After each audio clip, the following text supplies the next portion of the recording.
I honestly thought it was going to be an ordinary Saturday of checking off boxes. Coffee, laundry, the list. Then Adrian asked me one question, and the air in the room just changed. The strange part? It wasn't the question. It was the way he asked it, the way his voice cracked. After 7 years, I thought I knew every sound he made. I'd never heard that hesitation in his voice before. I looked at him and realized something. He wasn't asking for permission. He was asking if it was okay to disappoint me. That caught me completely off guard. People imagine our marriage revolves around routines and rules. Honestly, the routines aren't the point. The important part is what the routines reveal. Our rule is simple. If it's heavy, we bring it to the light before it turns into distance. Saturday morning started like any other. Coffee was brewing. The weekend list was sitting on the counter, our usual plan of attack. Adrian kept looking at the folded list on the counter, but Adrian wouldn't touch it. 5 minutes later, he'd walk toward the counter, reach for the paper, then pull his hand back like it was hot. He did this 3 times, and I didn't say a word. I just watched. Experience has taught me something. The first thing someone avoids usually isn't the real issue. It's the gatekeeper to the problem. So I just waited for the gate to open. Finally, he picked it up. He didn't read it. He folded it once, then twice. Every crease bought him another second before he had to tell me the truth. I don't think I can do all of this today. He looked almost embarrassed saying it. Not because the list was unreasonable, because he felt like he was breaking a promise. That's Adrian. If he writes it down, he believes he has to complete it. I just smiled and said, I didn't ask if you could. He looked up, totally confused. I asked what mattered most. He blinked. Not because he didn't understand, because I don't think anyone had ever asked him that before. For a second, he just looked at me. Then he laughed, quietly, the kind of laugh people use when they're buying themselves another few seconds before telling the truth. That's when I understood. This had nothing to do with the lawn, or the groceries, or the list sitting between us. Those were just the things he could point to. The real problem was harder to name. He rubbed the back of his neck. Then he looked down at the floor. I feel like I'm always behind. I didn't answer. So he kept going. Some days, I feel like I'm sprinting and somehow never getting anywhere. His voice got quieter. I keep telling myself, just finish one more thing. Then you've earned a break. He gave a little shrug, almost embarrassed by his own words. I don't think I've actually believed I was finished in months. That was the moment when I realized what he was really carrying. It wasn't his workload. It was guilt. The invisible kind. The kind that quietly convinces you rest has to be earned. My first instinct? To fix it. To tell him he was wrong. But I've learned something about Adrian. At that moment I realized when to shut up. When someone finally starts telling the truth, don't interrupt it.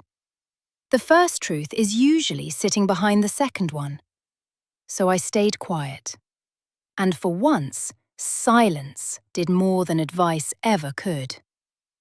He took a slow breath, then finally looked at me. I think.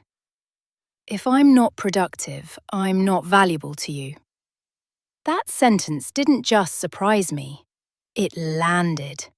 Like someone had quietly opened a window and let every bit of hidden pressure into the room. For a second, I couldn't think of anything to say. Because I had no idea He'd been carrying that belief alone. He watched me, but didn't say anything. I reached for the list. I folded it once, then again. The paper crackled between my fingers. It sounded strangely loud, like the whole kitchen had gone quiet just to hear it. "What are you doing?" "I'm making it smaller." He gave me a confused little smile.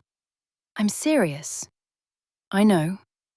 I folded it one last time, then handed it back. "Pick 3. He looked at me, then at the paper, then back at me again. "Only 3. Only 3. He didn't move, not right away. His thumb rubbed the edge of the folded paper over and over, like if he kept touching it long enough, the decision would somehow make itself. Then he whispered, "I thought you'd be disappointed." That wasn't the sentence expected. Honestly, it wasn't even close. I wasn't surprised he'd said it. I was surprised he'd been carrying it. All this time, he'd been measuring himself against a standard I'd never asked him to meet. I took one step closer, not to correct him.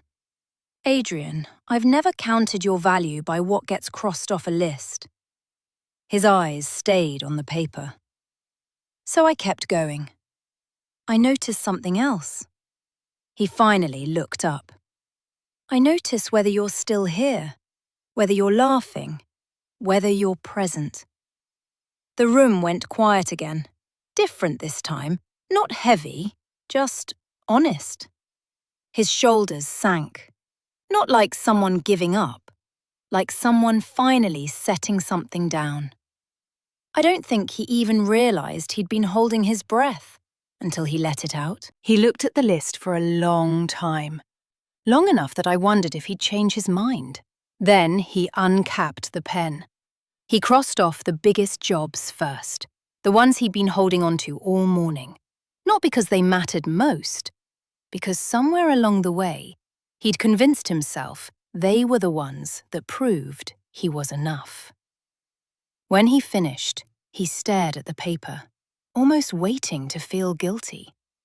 Instead, he looked confused. "I've never done that before." "I know, it feels..." He searched for the word. "Wrong." I smiled. "No, it just feels unfamiliar. There's a difference." He let out a quiet laugh, the kind that says, "Maybe she's right," before your mouth is ready to admit it. We kept the rest of the day simple. One project, lunch on the patio, no rushing, no checking the clock every 15 minutes. Later that evening, I found him standing in the kitchen. The list was still on the counter. He picked it up again, looked at everything we'd left undone, then looked at me. "You know what's strange?" "What?" I thought seeing all of this unfinished would bother me. I waited. It doesn't. He almost sounded surprised. "I don't even want to pick it back up." I smiled. "I think you finished the part that mattered." I walked over, tapped the folded list with one finger. This was never the weight. I looked at him. "You were." For a second, he just stared at me. Then something in his expression softened, just enough, like a man who'd finally stopped arguing with himself. He looked at the list one last time, set it on the counter. Later that night, I found the folded list exactly where he'd left it. He didn't pick it back up.